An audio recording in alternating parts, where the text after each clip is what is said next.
Bonjour à tous, je continue à vous partager des extraits du livre du pape Benoît XVI, Jésus de Nazareth. Jésus en croix. La première parole de Jésus en croix, Père, pardonne-leur. Père, pardonne-leur, ils ne savent ce qu'ils font. Luc 23, 34. Pierre, dans les Actes des Apôtres, rappelle d'abord: vous avez chargé le saint et le juste.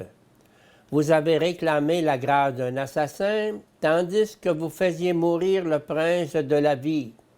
Dieu l'a ressuscité des morts, 3,14 suivants. Mais il poursuit. Cependant, frères, je sais que c'est par ignorance que vous avez agi, ainsi d'ailleurs que vos chefs, 3,17.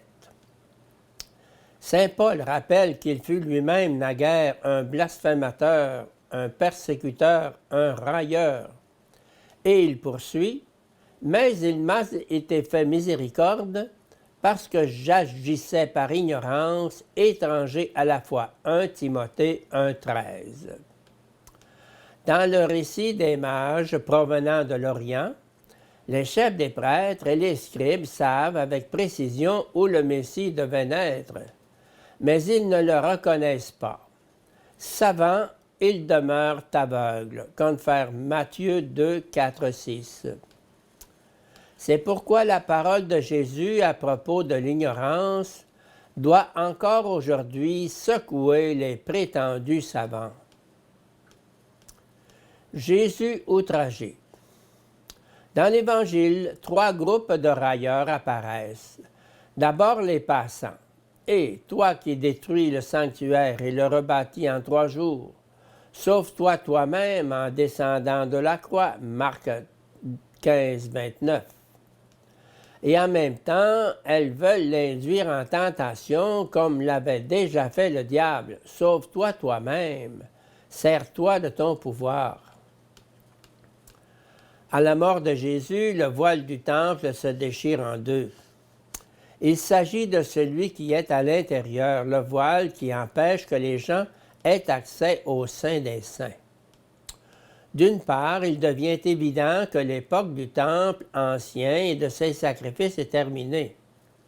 Mais en même temps, ce déchirement du voile du temple signifie que désormais l'accès à Dieu est ouvert. Maintenant, Dieu lui-même a enlevé le voile. Dans le crucifié, voici qu'il se manifeste comme celui qui aime jusqu'à la mort. L'accès à Dieu est libre. Le deuxième groupe des railleurs est composé des membres du Sanhédrin. Ceux-ci expriment leur raillerie à partir du livre de la sagesse qui, dans le chapitre 2, parle du juste considéré comme un obstacle par ceux qui mènent une vie dissolue. Il se nomme lui-même Fils de Dieu et il est livré à la souffrance. Confère Sagesse 2, 10, 20. En s'appuyant sur ces paroles, les membres du Sanhédrin disent maintenant de Jésus le crucifié: « Il en a sauvé d'autres et il ne peut se sauver lui-même.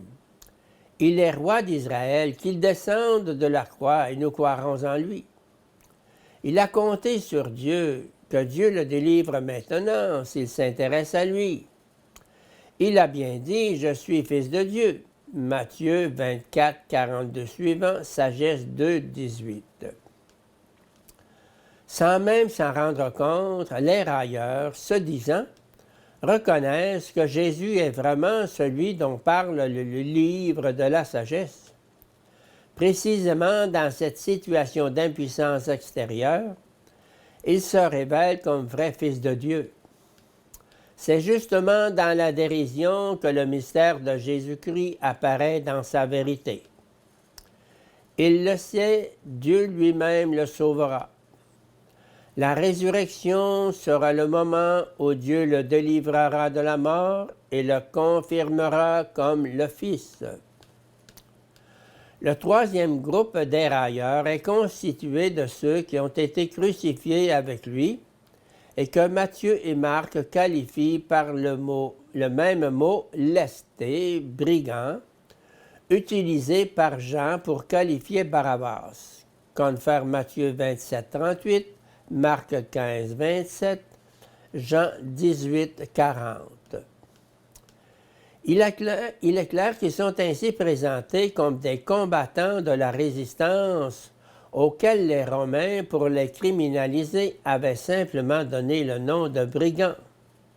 Ils sont crucifiés en même temps que Jésus parce qu'ils sont reconnus coupables du même crime, résistance contre le pouvoir romain.